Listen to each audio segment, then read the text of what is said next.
పిల్లలు ఎటువంటి వారైనా వారితోనే ఉంటున్నారు. భర్త భార్య ఎట్లున్నా వాళ్ళతోనే ఉంటున్నారు. ఎంత అనారోగ్యంగా ఉన్నా బతకటానికే నానా రకాల తిప్పలు పడుతున్నారు.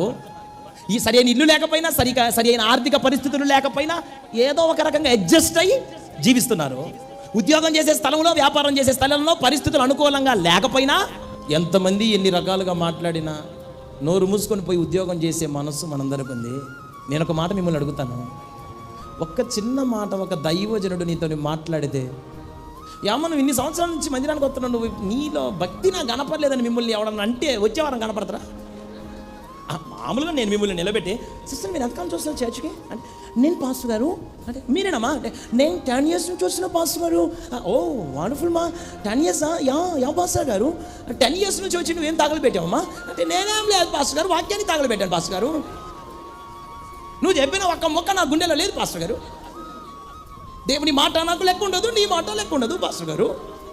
మరి ఏం చేస్తుంటావా? నా శాస్త్రాలను నేను రాసుకుంటాను పాస్టర్ గారు. మరి నువ్వు అట్లా వాక్యానుసారమైన బతుకు బతకట్లేదు కదా, ఎందుకు మరి ఈ నడక నడుస్తున్నావు? ఈ నడక నడవటం నీకు మంచిది అని చెప్తే అర్థం చేసుకునే వాళ్ళు ఉన్నారా, అపార్థం చేసుకునే వాళ్ళు ఉన్నారా? డాక్టర్ గారిని టార్చిలైట్ ఎట్టి చూస్తాడు లోపల.